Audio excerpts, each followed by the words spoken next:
அண்மை செய்தி. தேர்தலின் போது தாம்பரம் ரயில் நிலையத்தில் 4 கோடி ரூபாய் பறிமுதல் செய்த வழக்கில் தமிழக பாஜக பொருளாளர் விசாரணைக்கு ஆஜராக உத்தரவு பிறப்பிக்கப்பட்டிருக்கிறது. தமிழக பாஜக பொருளாளர் SR சேகர் ஆஜராக உத்தரவு பிறப்பிக்கப்பட்டிருக்கிறது.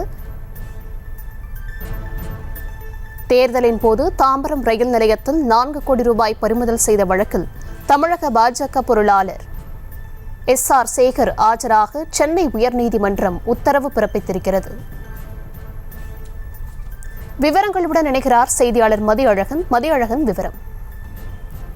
நாடாளுமன்ற தேர்தல் பிரச்சாரத்தின் போது கடந்த ஏப்ரல் 6ஆம் தேதி நெல்லை எக்ஸ்பிரஸ் ரயிலில் வாக்காளர்களுக்கு பணம் விநியோகிப்பதற்காக கொண்டு செல்லப்படுவதாக அந்த தகவலை அடுத்து தேர்தல் பறக்கும் படையினர் தாம்பரம் ரயில் நிலையத்தில் சோதனை நடத்தினர். அப்பொழுது திருநெல்வேலி தொகுதி பாஜக வேட்பாளர் நயனார் நாகேந்திரன் நாட்கள் 3,98,91,500 ரூபாயை கொண்டு சென்றது கண்டுபிடிக்கப்பட்டு அதை பறிமுதல் செய்யப்பட்டது. இந்த சம்பவம் தொடர்பாக 3 பேர் கைது செய்யப்பட்ட நிலையில் இது தொடர்பாக சிபிசிஐடி விசாரணை நடத்தி வருகிறது. இந்த நிலையில் இந்த விவகாரம் தொடர்பாக தமிழக பாஜகவினுடைய பொருளாளர் SR சேகர் சென்னை நீதிமன்றத்தில் மனு ஒன்றை தாக்கல் செய்திருக்கிறார். அதில் தாம் ஏற்கனவே கோவையில் சிபிசிஐ போலீசார் தன்னிடம் விசாரணை நடத்திய நிலையில் இந்த விவகாரம் தொடர்பாக மீண்டும் தொடர்ந்து தமக்கு சம்மன் அனுப்ப வருவதாகவும் தன்னை துன்புறுத்தக்கூடாது என காவல்துறைக்கு உத்தரவிட வேண்டும் எனவும் அந்த மனுவில் கேட்டுக் கொண்டிருந்தார்.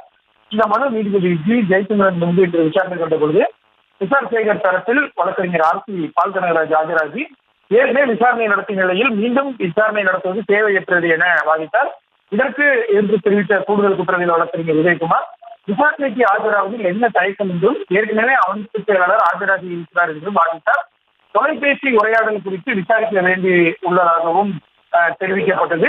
இருதரப்பு வழக்குகளையும் கேட்ட நீதிபதி இந்த விவகாரம் தொடர்பாக வருகிற வியாழக்கிழமை SR சேகர் நேரில் ஆஜராக உத்தரவிட்டிருக்கிறார். அதே போல அப்பொழுது ஆஜராகும் அவரிடம் செல்போனை ஒப்படைக்கும்படி வலியுறுத்தக் கூடாது எனவும் சிபிசிஐடிக்கு நீதிபதி உத்தரவிட்டிருக்கிறார்.